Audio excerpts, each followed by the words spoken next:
gives us a new identity as His children. We belong with Him as He intended.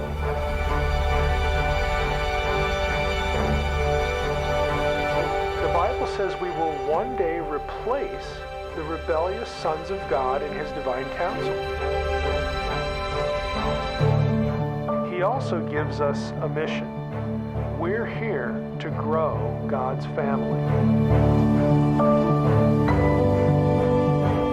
Vamos a emprender un viaje fascinante. Exploraremos algunos pasajes extraños.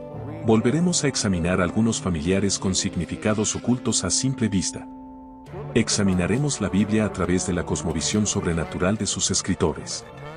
Cuando hayamos terminado, nunca más podrás volver a mirar tu Biblia de la misma manera. Hay mucho que ver en lo que respecta al reino invisible.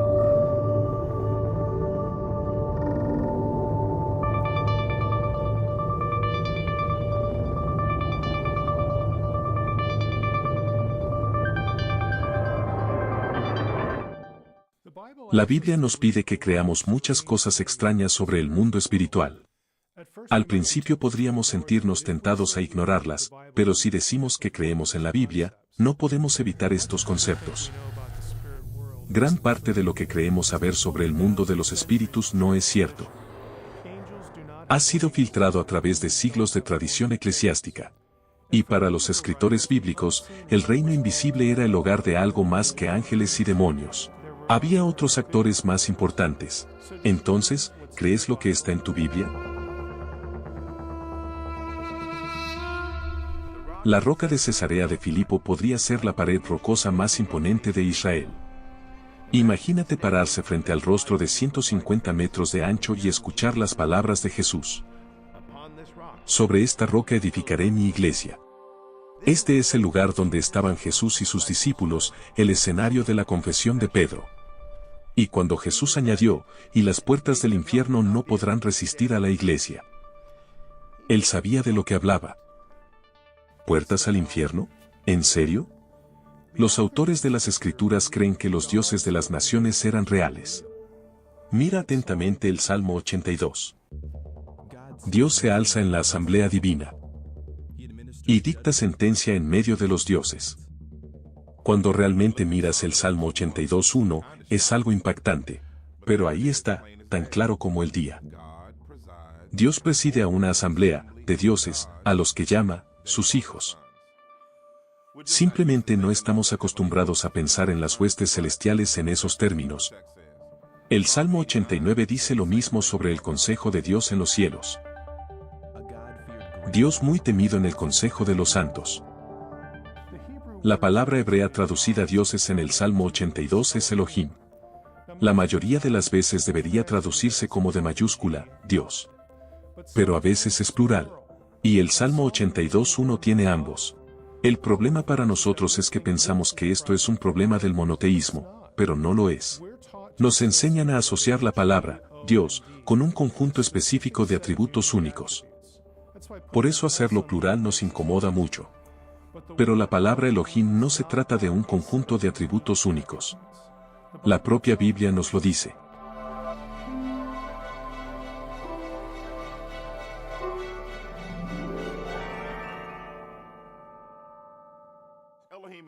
Elohim es simplemente una palabra usada para describir un ser sobrenatural. No dice nada sobre atributos. Es por eso que los escritores bíblicos usaron Elohim para otros seres espirituales además de Dios. Se usa para los dioses de las naciones, para los demonios, para los ángeles. Incluso los muertos humanos incorpóreos. Sin embargo, Yahweh es uno de esos Elohim. Y ningún Elohim, es como Él. Repito, ningún otro Elohim es como Él. La Biblia lo describe de maneras únicas. Solo hay uno de Él. Uno de Él existiendo como tres personas. Padre, Hijo y Espíritu Santo, y es el creador de todos los demás Elohim.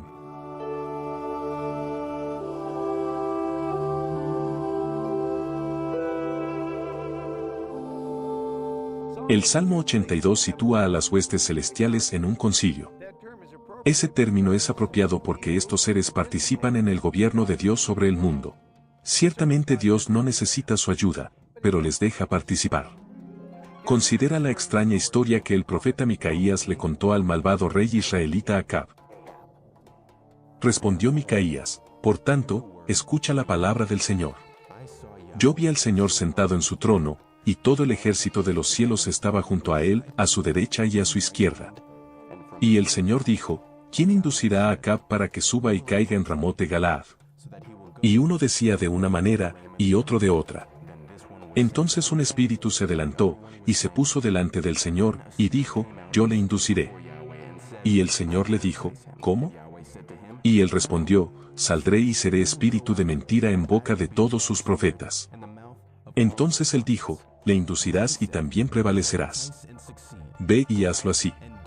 Y ahora, he aquí que el Señor ha puesto un espíritu de mentira en boca de todos estos tus profetas, pues el Señor ha decretado el mal contra ti. ¿Entendiste lo que la Biblia te pidió que creyeras? Dios se reúne con sus huestes celestiales para decidir lo que sucede en la tierra. Estos seres, los dioses del consejo, son espíritus, no personas ni ídolos.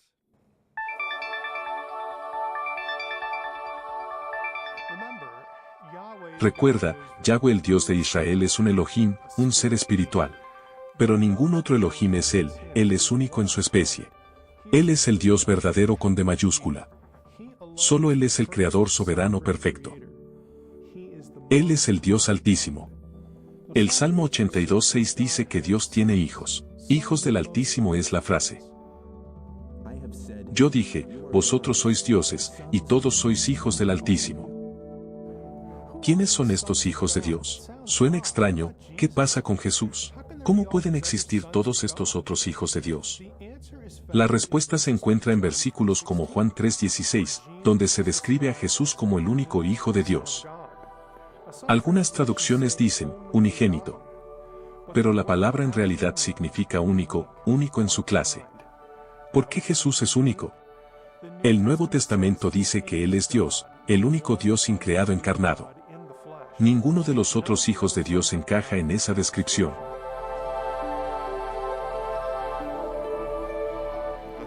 El lenguaje de los hijos de Dios tenía sentido para los pueblos antiguos.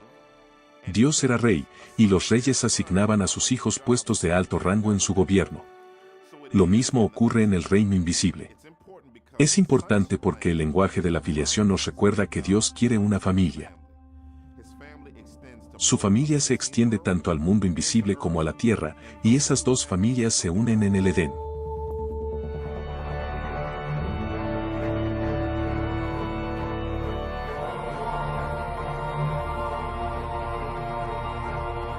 Dios se dirigió a su consejo cuando creó al primer hombre y a la primera mujer. El consejo ya estaba allí. Entonces Dios creó al hombre a su imagen. A semejanza de Dios, lo creó, varón y hembra, los creó. Dios le dijo a su familia celestial que quería crear a la humanidad. La gente suele pensar que Dios se dirigió a los demás miembros de la Trinidad. Pero ese no es el caso. Los demás miembros de la Trinidad son coiguales y coomniscientes. Dios no necesitaría decirles nada. Dios habla a su hueste celestial. Job 38 nos dice que los hijos de Dios estuvieron presentes en la creación. ¿Dónde estabas tú cuando yo echaba los cimientos de la tierra? Cuando cantaban juntas las estrellas del alba, y todos los hijos de Dios gritaban de gozo.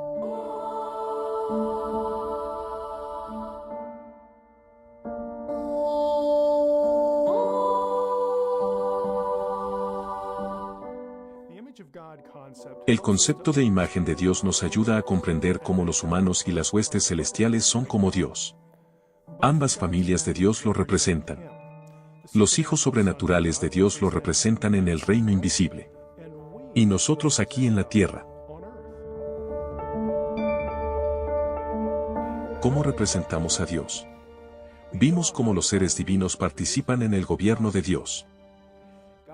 Dios creó a los humanos para que participaran en su plan de hacer de la tierra todo lo que Él imaginó. Y disfrutarla con Él. Representar a Dios es un estatus que tenemos en la tierra, no una habilidad específica. Llevamos ese estatus desde el momento de la concepción hasta la muerte. Ser humano es ser imagen de Dios. Pero Dios también comparte sus atributos con nosotros.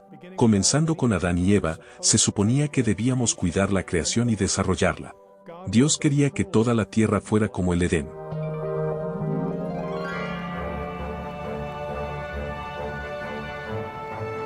El conocimiento de que todos los humanos son representantes de Dios nos impulsa a ver toda la vida humana como sagrada. No deja lugar al racismo. La injusticia no tiene lugar. Y el abuso de poder en el hogar, en el trabajo o en el gobierno no puede justificarse. Obviamente, el mundo no es como el Edén. Las personas no se tratan entre sí como imágenes iguales de Dios. Ni siquiera cerca. ¿Qué pasó? La respuesta está en la decisión de Dios de compartir sus atributos tanto con sus hijos humanos como sobrenaturales. Uno de esos atributos es la libertad o el libre albedrío. Es la libertad, no la mera inteligencia, la que permite tomar decisiones significativas. Dios no programó a sus hijos como robots. No seríamos como Él. Tener libertad significaba que los hijos de Dios podrían optar por rebelarse. Eso fue lo que pasó.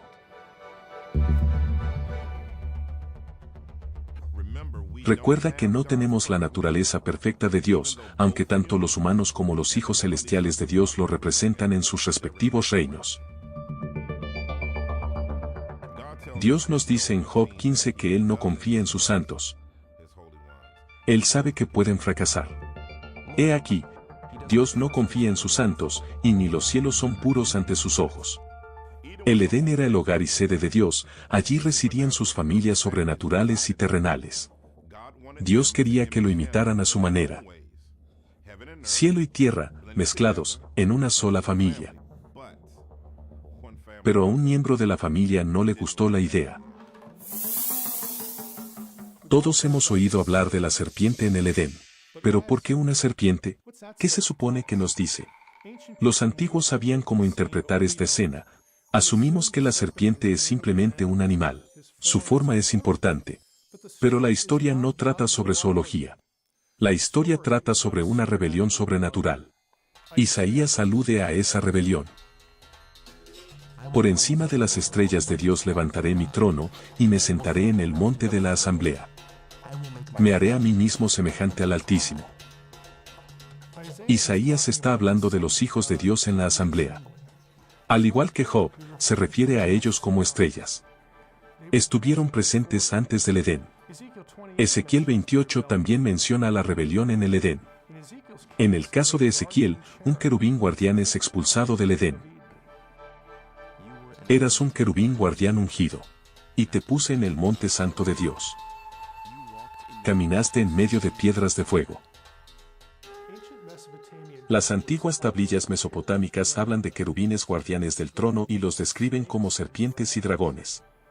La serpiente del Edén era en realidad un ser sobrenatural cuyo trabajo era proteger el trono de Dios. Una persona antigua habría sabido que la escena trataba sobre un rebelde en el consejo divino. Al igual que el rebelde sobrenatural, Adán y Eva también se rebelaron. El Edén se perdió. El guardia de seguridad rebelde fue derribado. Trajo la muerte a la tierra. Y ahora todos morirían. Se convirtió en Señor de los muertos. Como todos morirían, la humanidad sería suya. La mayoría de la gente conoce los conceptos básicos de esa historia. Los cristianos creen que es por eso que el mundo es como es. Pero eso en realidad está incompleto. Lo que pasó en el Edén fue solo la primera de 3 razones por las que hay tanta maldad y muerte en el mundo. En realidad hubo 2 rebeliones sobrenaturales más.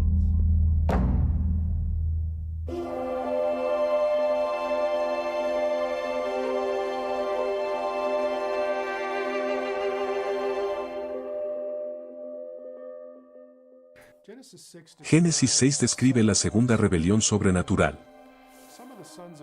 Algunos de los hijos de Dios, miembros del Consejo Celestial, transgredieron la frontera entre el cielo y la tierra.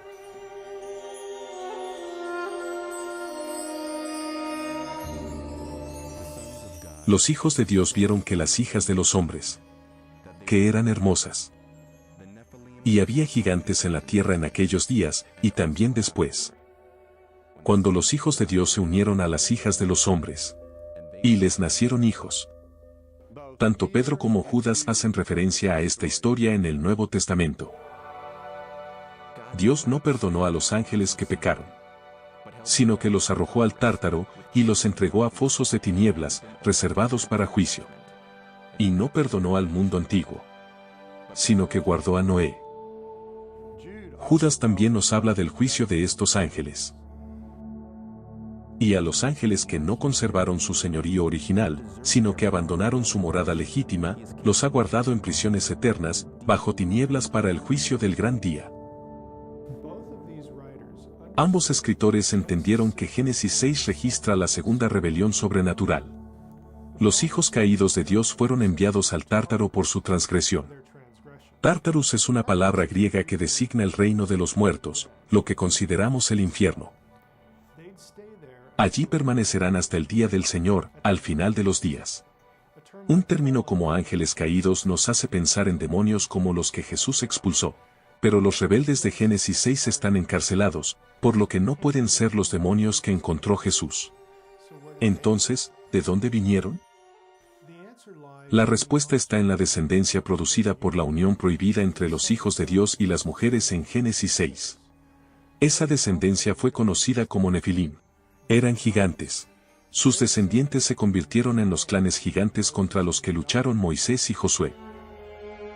Y había gigantes en la tierra en aquellos días, y también después.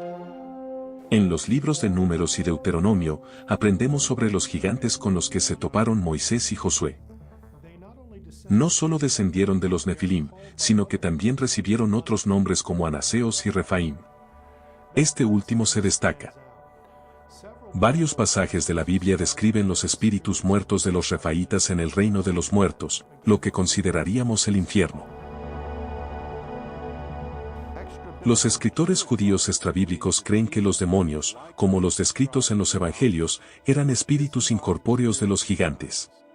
Basan esto en la mención que hace la Biblia de los Refaim muertos en el inframundo. Libros judíos como Primera de Enoc y el libro de los gigantes de los rollos del mar muerto señalan ese punto explícitamente.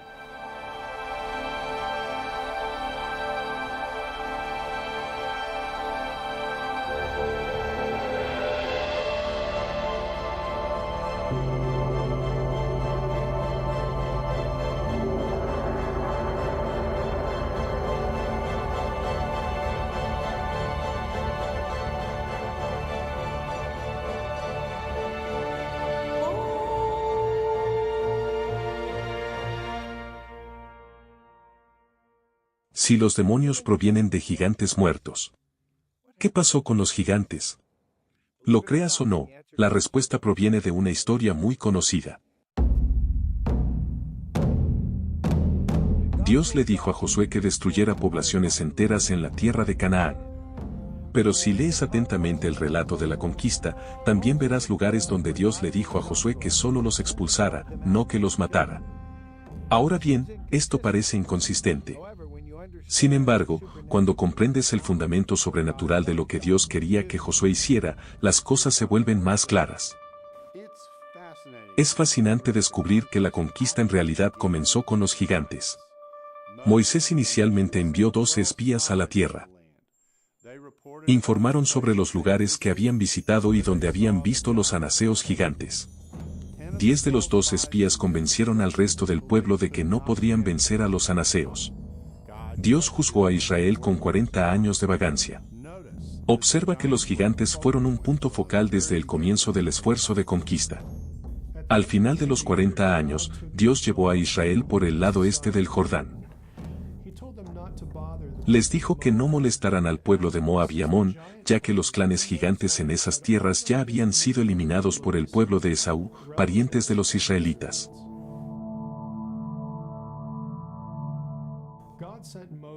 Dios envió a Moisés y a Josué a Basán, el reino de Og, rey de los amorreos. Og era un gigante, el último de los Refaim. El profeta Amós los describió. Yo destruí al amorreo delante de ellos, cuya altura era como la altura de los cedros. El punto es que una vez que todos los gigantes del otro lado del Jordán fueron eliminados, Josué pudo llevar al pueblo a Canaán. Josué llevó a los israelitas a la tierra. Es importante notar que los lugares que fueron designados para la destrucción total corresponden a los lugares donde fueron vistos los gigantes. Los gigantes descendientes de los Nefilim fueron los verdaderos objetivos de la matanza. Mucha gente murió porque los anaseos vivían entre ellos, pero los descendientes de los Nefilim eran la amenaza letal. Los Nefilim y sus descendientes provenían de la rebelión divina de Génesis 6. Habían sido levantados por rebeldes sobrenaturales para oponerse a Dios y destruir a su pueblo. Y desde este punto de vista, la conquista fue una guerra espiritual librada en la tierra. O el pueblo de Dios, Israel, sobreviviría o sería aniquilado. La historia se presenta como una batalla épica entre el bien y el mal, tanto en el sentido espiritual como terrenal. Josué podía expulsar a la gente, pero los descendientes de los Nefilim debían ser eliminados.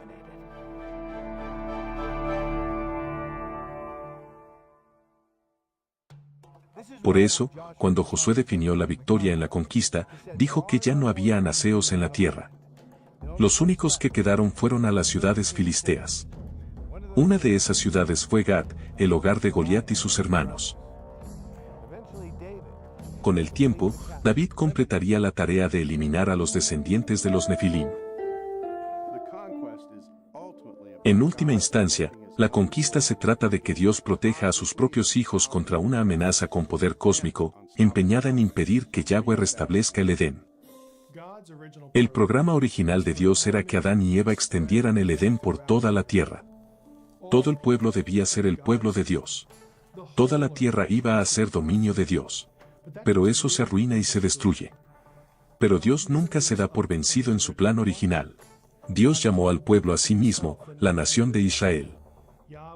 Yahweh quería una tierra para reiniciar un nuevo Edén. Y los anaseos, descendientes de dioses rivales, no se detendrían ante nada para impedirlo. Las dos primeras rebeliones espirituales produjeron a Satanás, los gigantes y los demonios que surgieron de ellos. Pero había otra rebelión antigua que se avecinaba. Esta produciría otro grupo de malos y cambiaría todo el panorama de la relación de Dios con la humanidad. Pero, en última instancia, se convertirían en el catalizador del plan de redención de Dios. Vamos, edifiquémonos una ciudad y una torre cuya cúspide llegue hasta los cielos. Y Yahweh dijo: Vamos, bajemos y allí confundamos su lengua, para que nadie entienda el lenguaje del otro. Por eso, fue llamada Babel. Esta es una historia realmente familiar. Pero menos familiar es cómo se cuenta esta historia en Deuteronomio. Cuando el Altísimo dio a las naciones su herencia. Cuando separó los hijos del hombre. Fijó los límites de los pueblos según el número de los hijos de Dios. Pues la porción del Señor es su pueblo. Jacob es la parte de su heredad. ¿Cuándo se dividió la humanidad en naciones? Eso fue en Babel. Dios concedió las naciones a miembros de su consejo divino. La Biblia dice que esta es la razón por la que las naciones antiguas adoraban a otros dioses. Dios decidió permitir que los miembros de su consejo divino gobernaran a las otras naciones en respuesta a la rebelión de la humanidad en Babel. Pero los dioses de las naciones no gobernaron con justicia. Dios los castiga en el Salmo 82. Dios está en la asamblea divina. Administra juicio en medio de los dioses. ¿Hasta cuándo juzgaréis injustamente y mostraréis favoritismo hacia los malvados? Entonces Dios pronuncia un juicio sobre ellos. Yo he dicho, vosotros sois dioses e hijos del Altísimo, todos vosotros. Sin embargo, moriréis como hombres. Y caeréis como uno de los príncipes.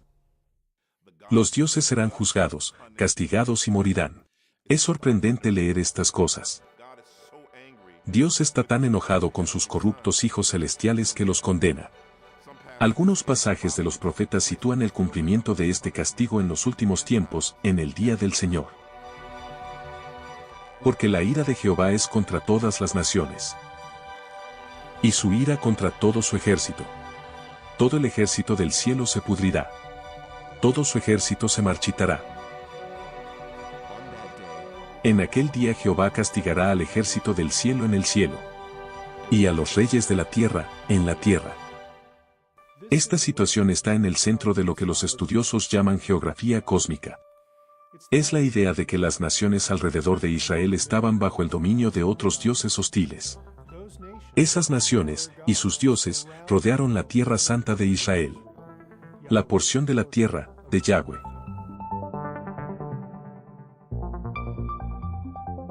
El libro de Daniel retoma esa idea.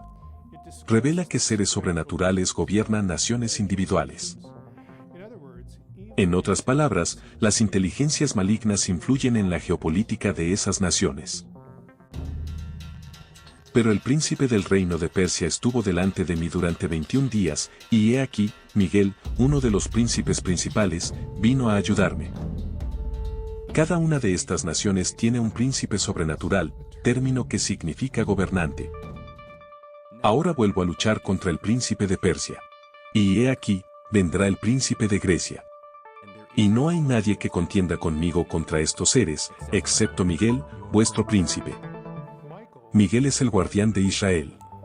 El panorama general revela que hay un conflicto espiritual invisible detrás de los imperios de la tierra. Segunda de Reyes 5 ilustra bien la idea de Tierra Santa. En esa historia, Naamán, un comandante militar de Siria, visita Israel en busca del profeta Eliseo. Para su sorpresa y alegría, Eliseo lo cura de la lepra. Pero luego, le hace una petición realmente interesante a Eliseo. Y Naamán dijo, pues si no, te ruego que de esta tierra, se le dé a tu siervo la carga de un par de mulos. Porque tu siervo, ya no ofrecerá holocausto ni sacrificará a otros dioses, sino a Yahweh. Naamán le pidió a Eliseo tierra de Israel. ¿Por qué? Porque ahora adoraba a Yahweh. Quería un terreno santo para adorar.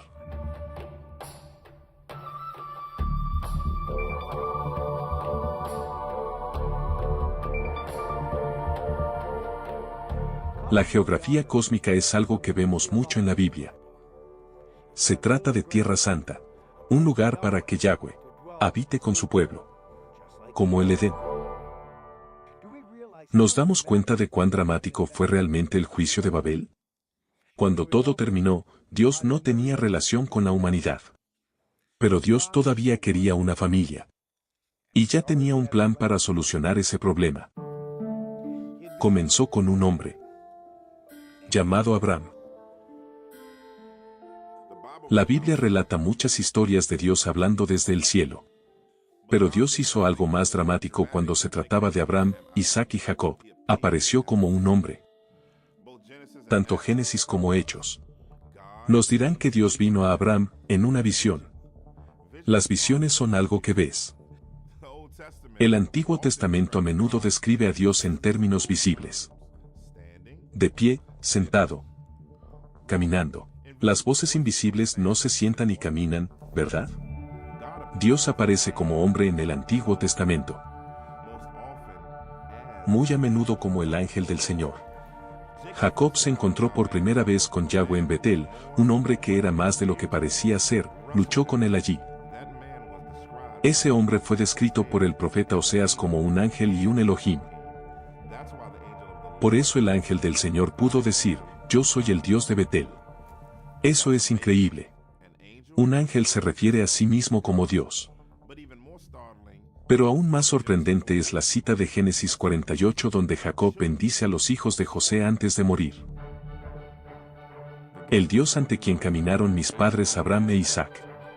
El Dios que me pastoreó toda mi vida hasta el día de hoy.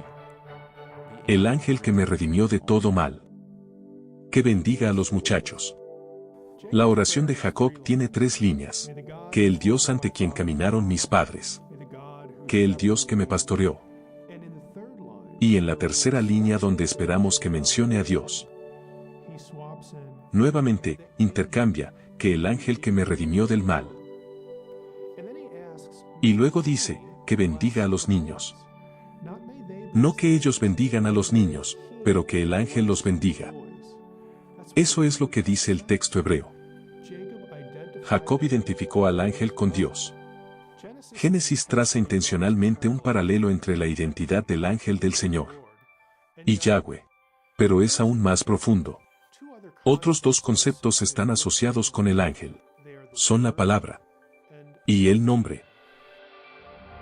Mira, estoy a punto de enviar un ángel delante de ti para que te guarde en el camino para llevarte al lugar que he preparado. No os rebeléis contra él, porque no os perdonará vuestra transgresión, porque mi nombre está en él. Cuando Dios le dice a Moisés que su nombre está en el ángel, le está diciendo a Moisés que él mismo está en el ángel. El ángel posee el poder de perdonar el pecado, algo que solo Dios puede hacer. Cuando Yahweh dice que puso su nombre en el ángel, se refiere a su propia presencia. Suena extraño, pero a veces el nombre, en realidad se describe como una persona.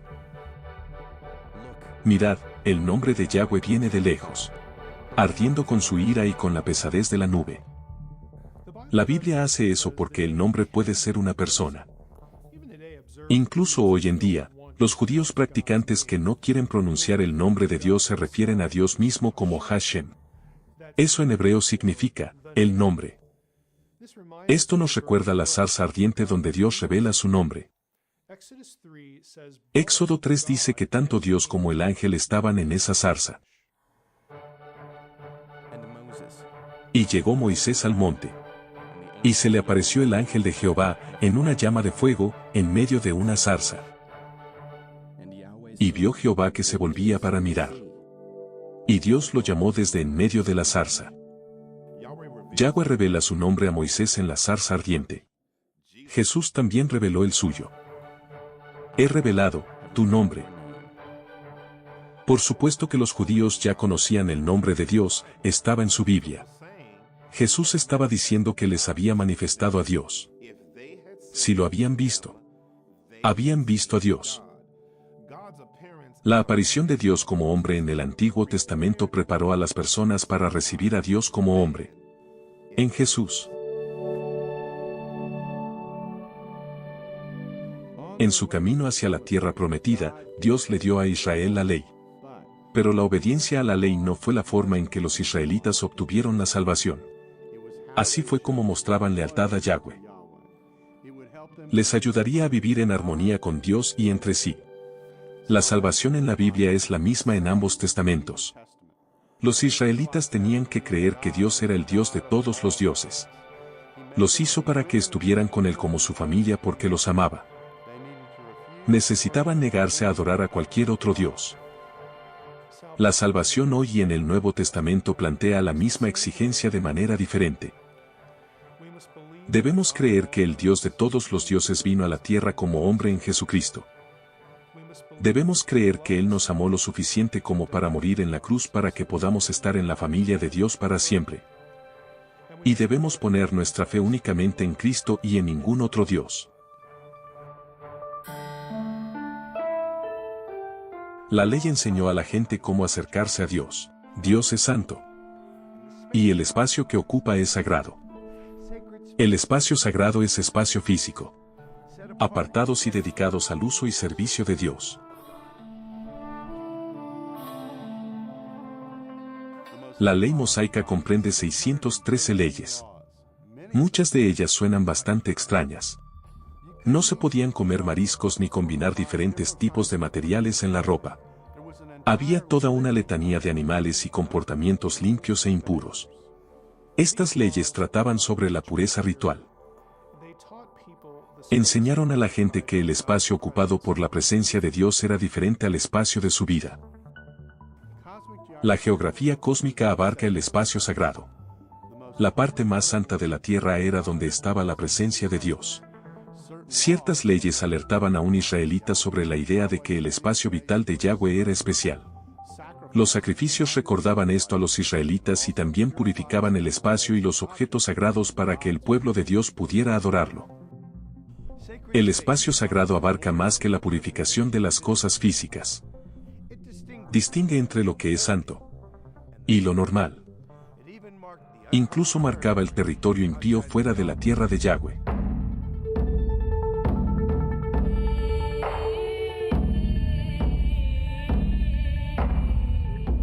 En el mundo de Israel, el espacio sagrado les recordaba a los israelitas el Edén.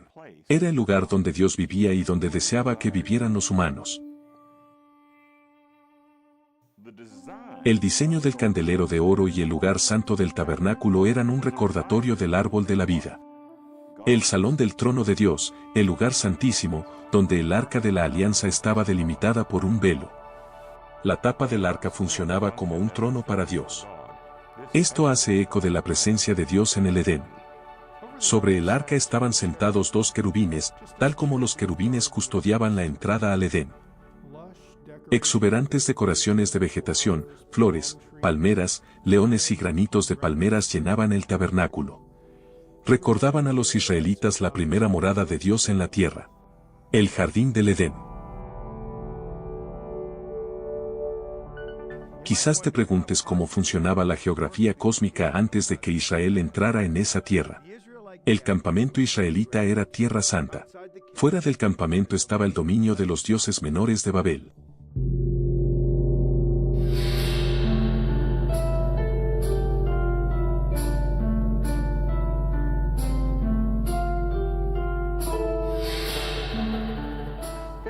Piénsalo, mientras Israel viajaba hacia la tierra prometida, todavía no estaban en la porción de la tierra de Yahweh.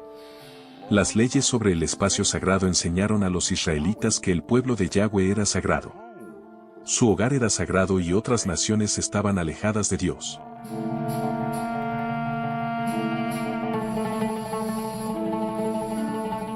Si el campamento israelita en el desierto fuera considerado santo, fuera del campamento, sería terreno impío. La ceremonia anual del Día de la Expiación ilustraba este punto.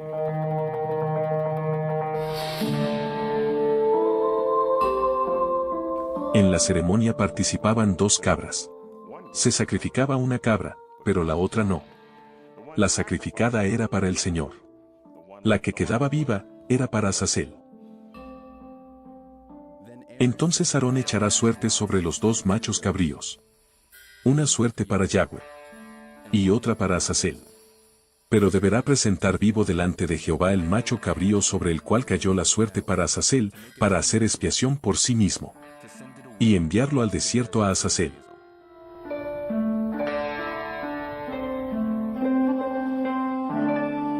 La crucifixión de Jesús fue paralela a la ceremonia del día de la expiación. Su cruz fue colocada fuera de la ciudad, lejos del área del templo, que era Tierra Santa. Jesús cargó con los pecados del mundo fuera de la Tierra Santa.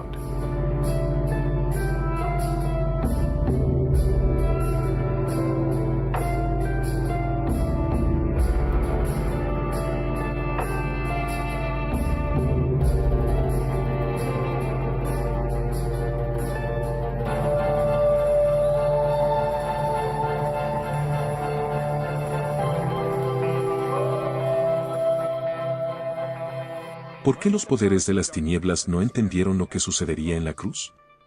Bueno, Pablo nos da una idea de la forma en que Dios envolvió en misterio su plan de redención. Hablamos sabiduría de Dios en misterio, que desde antes de los siglos, Dios predestinó para nuestra gloria, que ninguno de los gobernantes de este siglo entendió. Si la hubieran entendido, no habrían crucificado al Señor de gloria. ¿Te das cuenta de lo que Pablo está diciendo? Si las fuerzas de las tinieblas espirituales hubieran entendido que Jesús vendría a dar su vida como sacrificio por el pecado, nunca lo habrían matado. Ni siquiera los discípulos entendieron por qué había venido Jesús. Considera cómo respondieron a Jesús cuando les dijo que iba a Jerusalén para morir. Se sorprendieron, Pedro incluso reprendió a Jesús.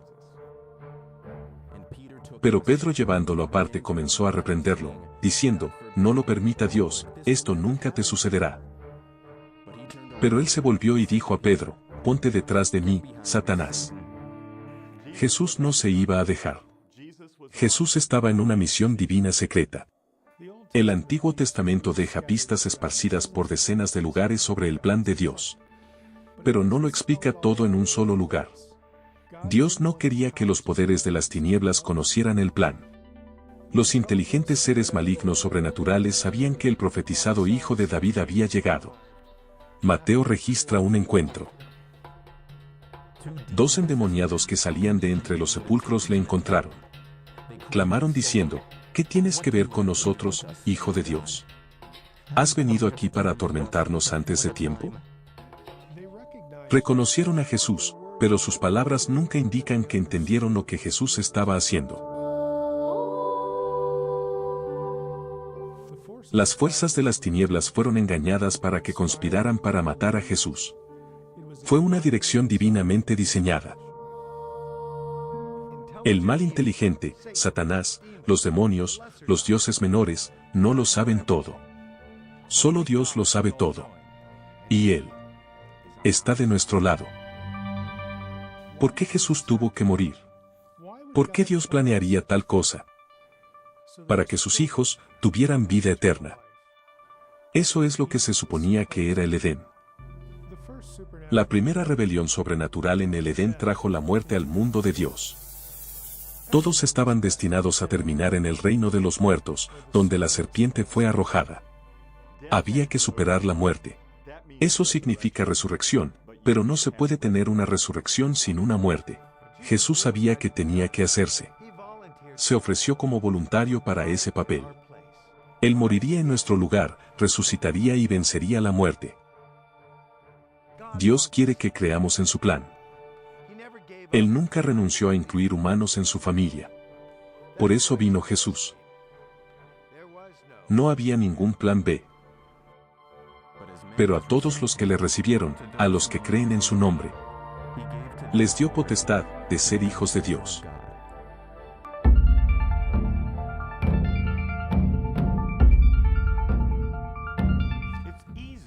Es fácil tener la impresión de que el ministerio de Jesús antes de la cruz fue algo aleatorio, pero hay un subtexto importante en lo que Jesús estaba haciendo.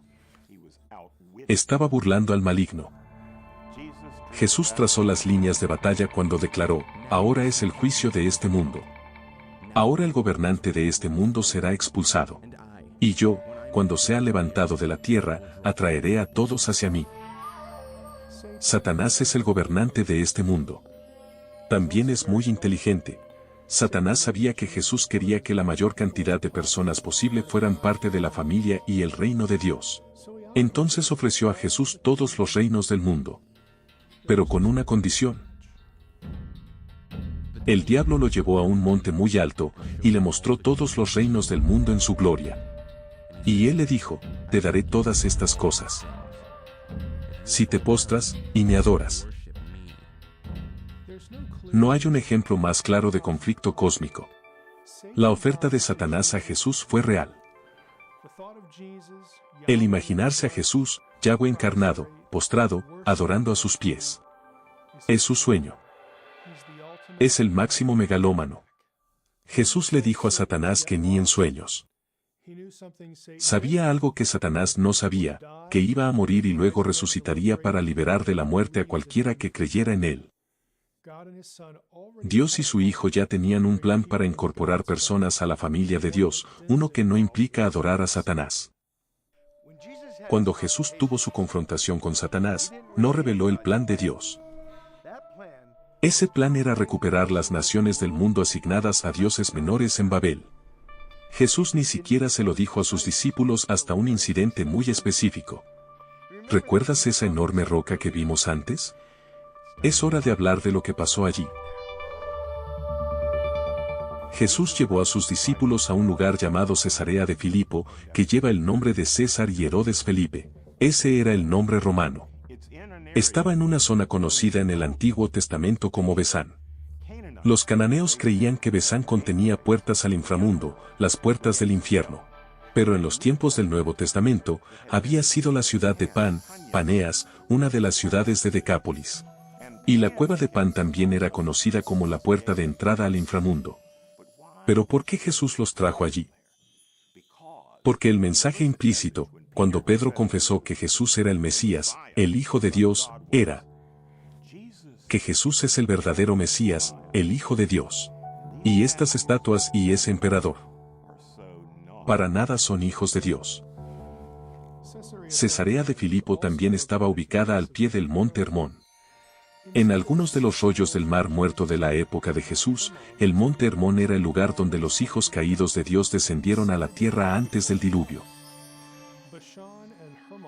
Besán y Hermón fueron la zona cero de los poderes malignos cósmicos. Jesús estaba parado en la puerta principal de Satanás cuando anunció que las puertas del infierno no resistirían a la iglesia. En este lugar Jesús preguntó a Pedro, ¿quién dicen que soy? Y Pedro respondió, tú eres el Cristo, el Hijo del Dios vivo. Jesús elogió a Pedro y declaró, yo también te digo, que tú eres Pedro. Y sobre esta roca edificaré mi iglesia. Y las puertas del Hades no prevalecerán contra ella. La identificación de esta roca ha sido objeto de debate durante mucho tiempo.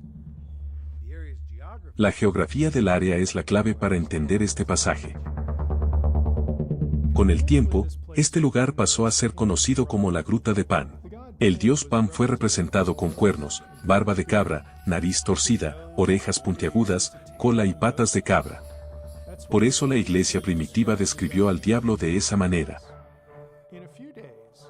En unos pocos días, Jesús llevaría consigo a 3 discípulos al monte Hermón y avisar a todo el mundo espiritual. Con la transfiguración, Jesús tomó consigo a Pedro, a Jacobo y a Juan, los llevó solos a un monte alto y se transfiguró delante de ellos. Y vino una nube que los cubrió, y de la nube salió una voz. Este es mi Hijo amado. Escúchenlo a él. Inmediatamente después de que Jesús hizo estas cosas a las puertas del infierno en el monte Hermón, comenzó a enseñar a sus discípulos que necesitaba ir a Jerusalén a morir. La idea les asustó, no lo entendieron. Pero Jesús sabía que era hora de cumplir el plan de Dios.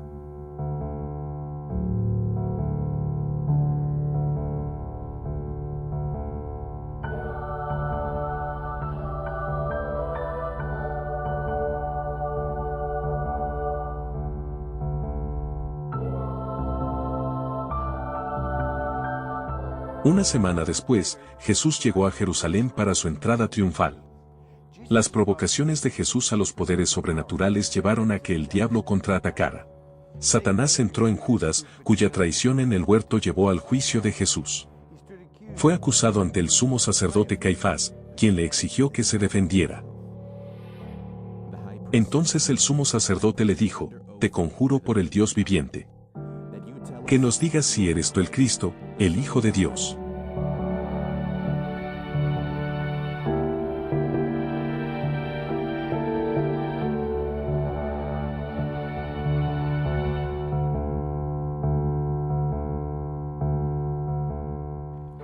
La respuesta de Jesús nos parece evasiva, incluso críptica. Respondió, tú mismo lo has dicho, sin embargo, os digo que desde ahora veréis al Hijo del Hombre, sentado a la diestra del poder, y viniendo sobre las nubes del cielo. Caifás estalló en ira. Rasgó su manto, diciendo, ha blasfemado. ¿Por qué Caifás pensó que la respuesta era una blasfemia? Jesús había citado un pasaje del Antiguo Testamento que Caifás conocía muy bien. Se sentó el anciano de los días. Su ropa era como la nieve blanca, y el cabello de su cabeza como lana pura. Y he aquí, con las nubes del cielo, venía uno como un hijo de hombre. Y vino al anciano de días, y fue presentado delante de él. Y le fue dado dominio con gloria, y realeza.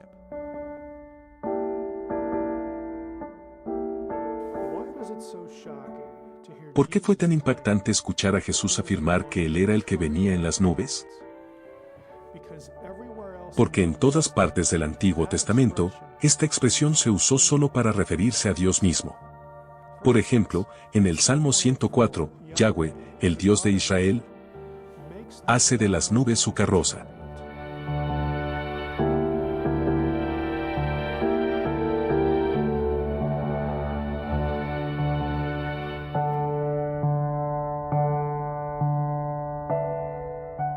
Pero Daniel 7 es una excepción. Dios ya estaba en escena. Él es el anciano de los días sentado en su trono. Eso significa que el que venía en las nubes era una persona diferente. La escena tiene a Dios en forma humana, 2 veces. Él es el anciano sentado de los días. Y también se esperaría que Dios fuera el que viniera en las nubes, porque ese es un título para él.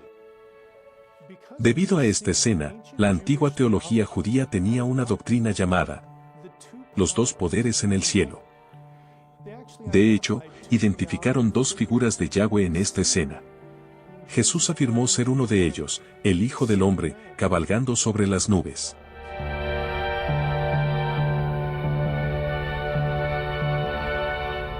El que Jesús afirmara ser Dios fue suficiente para que el sacerdote declarara que debía morir. Y murió.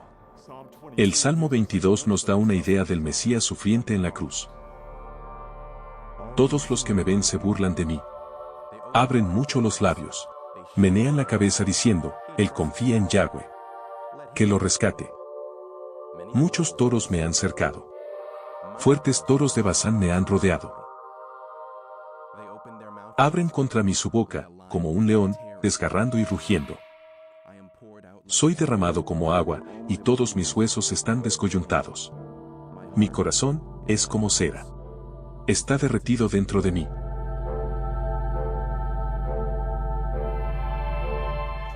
La parte espeluznante es la descripción de los poderosos toros de Basán. Recuerda que Bashan era conocido como la zona cero de los dioses demoníacos y el reino de los muertos. La zona era un importante centro de adoración a Baal, simbolizado por toros y vacas. Los toros poderosos de Basán se refieren a los demonios y los poderes de las tinieblas. C.S. Lewis capturó la fuerza del salmo en el león, la bruja y el ropero.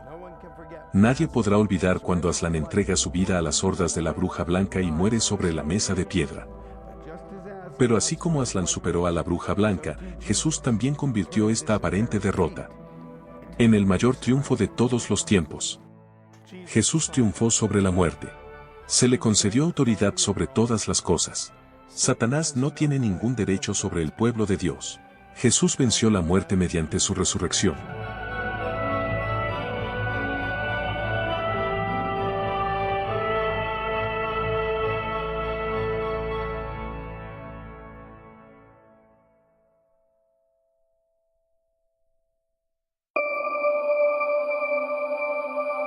En el libro de Hechos, el Espíritu Santo irrumpe en escena con su llegada en Pentecostés.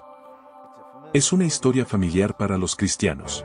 Hay más allí de lo que te das cuenta a primera vista. De repente, un ruido como el de un viento recio que soplaba vino del cielo, y llenó toda la casa donde estaban sentados. Y se les aparecieron lenguas divididas como de fuego, que se posaron sobre cada uno. Y fueron todos llenos del Espíritu Santo, y comenzaron a hablar en otras lenguas. El Antiguo Testamento asocia la llegada de Dios con el fuego y un viento violento.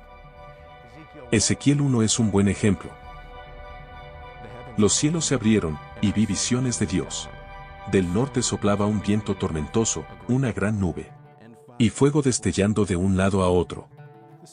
El Espíritu de Dios permitió a los seguidores judíos de Jesús hablar en los idiomas de las naciones vecinas esclavizadas por dioses enemigos.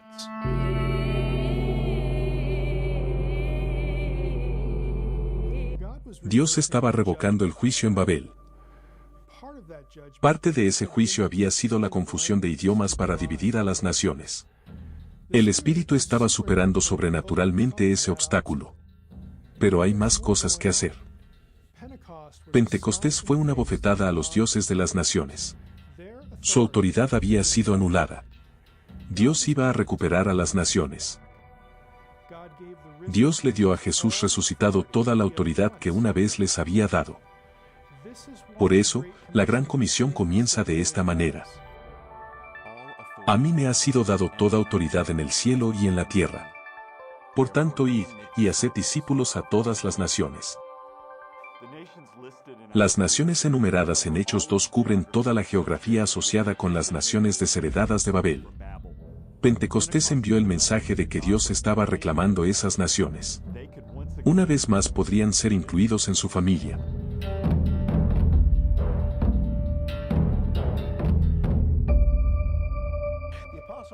El apóstol Pablo hablaba a menudo de las entidades malignas cuyos dominios violó después de Pentecostés.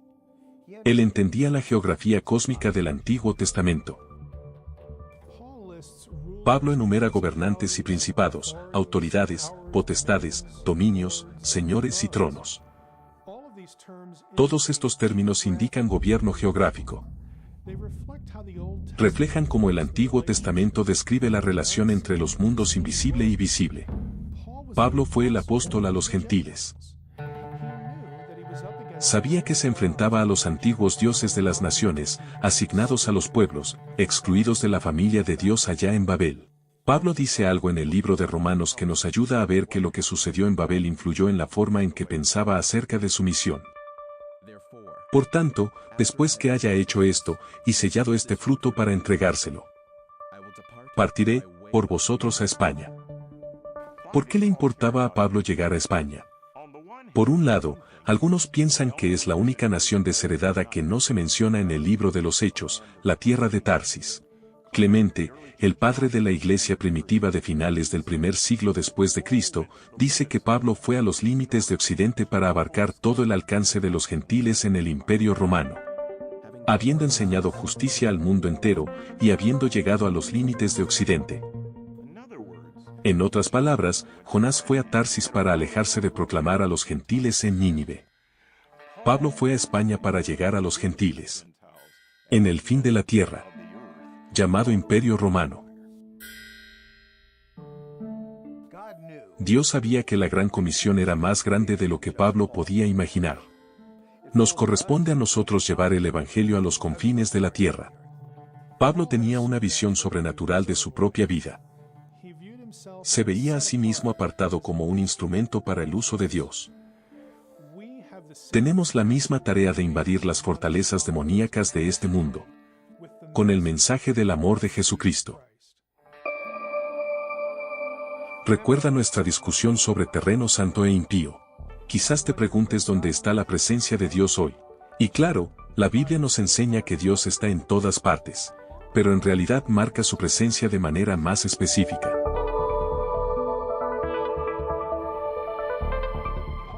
Pablo escribe que Dios está específicamente presente dentro de cada creyente. En otras palabras, cada creyente es un espacio sagrado.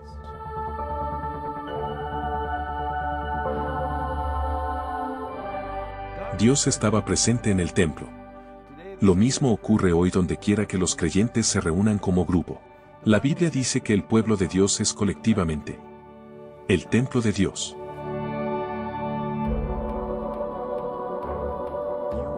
Sois conciudadanos de los santos, y miembros de la familia de Dios, edificados sobre el fundamento de los apóstoles y profetas. Vosotros también sois juntamente edificados para morada de Dios en el Espíritu. Juntos, somos el templo de Dios. El lugar especial donde reside el Espíritu de Dios. Donde quiera que nos reunamos los creyentes, el terreno espiritual que ocupamos es santificado en medio de los poderes de las tinieblas. Lo creas o no, el bautismo es una declaración de guerra espiritual. Pedro explica esa idea en un pasaje desconcertante. Es extraño para nosotros, pero la gente en la época de Pedro habría sabido exactamente qué hacer con él. Porque también Cristo padeció una sola vez por los pecados, siendo muerto en la carne, pero vivificado en el Espíritu, en el cual también fue, y proclamó a los espíritus encarcelados que en otro tiempo fueron desobedientes, cuando esperaba la paciencia de Dios en los días de Noé. En correspondencia con esto, el bautismo ahora os salva. Y apela a Dios para una buena conciencia mediante la resurrección de Jesucristo, que estaba a la diestra de Dios, con ángeles, autoridades y poderes que le han sido sometidos. A primera vista, Noé, la buena conciencia, los espíritus encarcelados, el bautismo, los ángeles, las autoridades y los poderes, parecen tener poco que ver entre sí. Y el bautismo no puede salvarnos. Creer en Jesús nos salva. ¿Qué está pasando aquí? Para entender lo que Pedro quiere decir aquí, tenemos que entender que así como Pablo usó a Adán como analogía de Jesús en algunas de sus enseñanzas, Pedro usa a Enoc. Y Enoc caminó con Dios. Y desapareció, porque Dios se lo llevó. No aprendemos mucho sobre Enoc en el Antiguo Testamento. Caminó con Dios después de vivir 365 años y Dios se lo llevó. Eso hace que sea difícil ver una analogía, pero debemos recordar que los escritores del Nuevo Testamento leen otros libros, y uno de esos es Primera de Enoc. Primera de Enoc no está inspirado, pero los escritores citan algunos libros no inspirados que sabían que sus lectores conocían. Esos libros les ayudaron a exponer sus puntos. Eso es lo que Pedro hace en Primera de Pedro 3. El libro de Primera de Enoc dice que los hijos caídos de Dios fueron encarcelados después de que se rebelaron. La segunda epístola de Pedro menciona a esos rebeldes retenidos en cadenas de oscuridad. En Primera de Enoc, los hijos caídos de Dios le piden a Enoc ver si Dios los perdonaría. Como Enoc tenía el favor de Dios, pensaron que valía la pena intentarlo. En Primera de Enoc, Dios rechaza la súplica de los ángeles caídos después de que Enoc le informa. Envía a Enoc al abismo, desciende hacia los espíritus encarcelados para anunciar su destino. Ese es el punto de la analogía para Pedro. Así como Enoc descendió a los espíritus caídos, Jesús descendió al mismo reino para proclamarles algo. ¿Qué proclamó? Pensaron que como Jesús estaba en el reino de los muertos, habían ganado. Jesús les dijo que estaban equivocados y resucitó al tercer día para demostrarlo. Todavía estaban condenados. Pero, ¿cómo se relaciona esto con el bautismo y la buena conciencia? Un llamado a Dios por una buena conciencia en Primera de Pedro 3 significa una promesa sincera. En esencia, el bautismo era un juramento de lealtad y repetía el mensaje que Enoc, y luego Jesús, les dio a los poderes demoníacos y a cualquier persona presente de qué lado de la guerra espiritual estaban.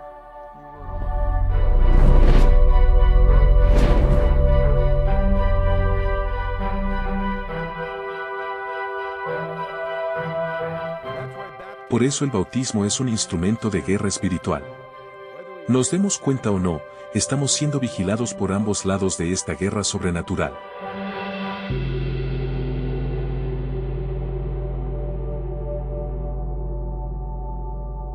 Que a través de ellos, lleguéis a ser partícipes de la naturaleza divina, después de escapar de la corrupción del mundo. Ser participantes de la naturaleza divina significa que seremos como Dios. Tendremos un cuerpo como el que tuvo Jesús después de la resurrección. Tendremos vida eterna, y con los miembros leales del ejército celestial.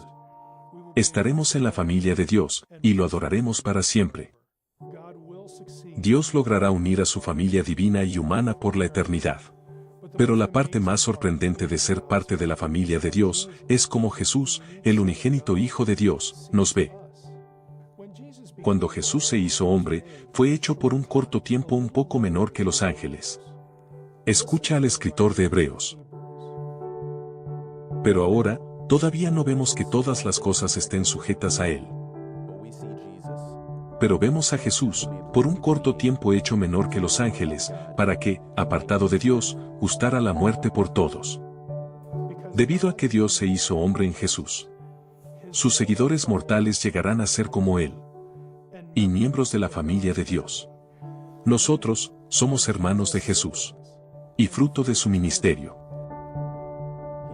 No se avergüenza de llamarlos hermanos, diciendo, proclamaré tu nombre a mis hermanos.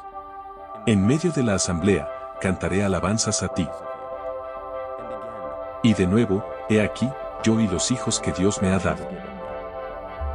Es sorprendente que Jesús no se avergüence de llamar a simples mortales sus hermanos y hermanas. De hecho, en presencia del consejo divino, Él se deleita en presentarnos a Dios. Y nosotros a Dios. Considera la razón que da Pablo para nuestra glorificación. Porque a los que antes conoció, también los predestinó a ser hechos conformes a la imagen de su Hijo, para que Él fuera el primogénito entre muchos hermanos. La exaltación de Jesús es el motivo de nuestra glorificación. Es el primogénito, o la cabeza, el que recibe la herencia entre muchos hermanos. Juan expresa esto de manera aún más sucinta. Seremos como Él. Ese es nuestro futuro. Pero ¿qué pasa ahora? A veces, cuando escuchamos que seremos como Jesús, lo procesamos solo en términos de ser menos malos. Pero nuestro destino eterno no depende del mérito. Eso convierte la gracia en deuda. Eso es mala teología. La Biblia enseña que la salvación no es por obras, sino por gracia. Dios nos ama. Y Él quiere darnos la vida eterna, si tan solo creemos en ella. Hasta ese día, Dios quiere que contemos la historia épica de su guerra contra la rebelión sobrenatural. Para ayudarlo a liberar a aquellos que aún están cautivos por los poderes invisibles de las tinieblas.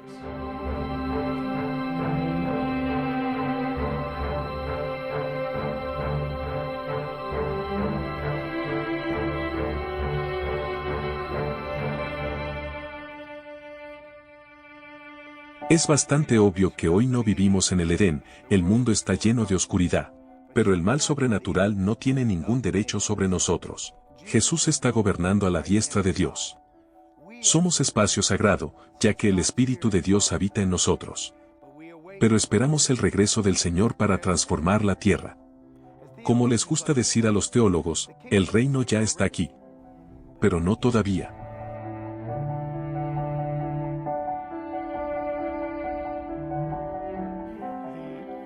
La paradoja del ya, pero aún no, es una idea bíblica importante. Del lado de ya de las cosas, Dios nos da una nueva identidad como sus hijos. Pertenecemos a Él como Él pretendía. También nos da una misión. Estamos aquí para hacer crecer la familia de Dios.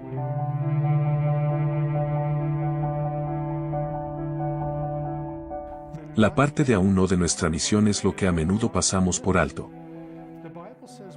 La Biblia dice que algún día reemplazaremos a los hijos rebeldes de Dios en su consejo divino. Considera lo que dice Pablo. ¿No sabéis que juzgaremos a los ángeles? El libro de Apocalipsis promete a los creyentes un futuro en el que gobernaremos con Cristo sobre las naciones. Retened lo que tenéis hasta que yo venga. Y al que venciere, y guarde mis obras hasta el fin, le daré potestad sobre las naciones. Y le daré la estrella de la mañana. Piénsalo. A los creyentes se les concederá autoridad sobre las naciones. ¿Quién gobierna las naciones ahora? Los hijos caídos de Dios. Vamos a reemplazarlos y gobernar con nuestro Padre en un mundo nuevo. ¿Pero qué hacemos con el regalo de la estrella de la mañana? En el mundo antiguo, las estrellas estaban asociadas con seres divinos. La estrella de la mañana es un símbolo del reinado del Mesías. Jesús es la estrella de la mañana. Ese es un título para el Mesías gobernante. Yo, Jesús. Soy la raíz y la descendencia de David. La brillante estrella de la mañana. Increíblemente, compartimos la estrella de la mañana. Compartimos el gobierno del Mesías en la nueva tierra. En otra parte del libro de Apocalipsis, Jesús comparte su trono con nosotros. He aquí, estoy a la puerta, y llamo. Si alguno oye mi voz y abre la puerta, ciertamente entraré en él, y cenaré con él, y él conmigo. Al que venciere, le concederé sentarse conmigo en mi trono. Como también yo vencí, y me senté con mi Padre, en su trono.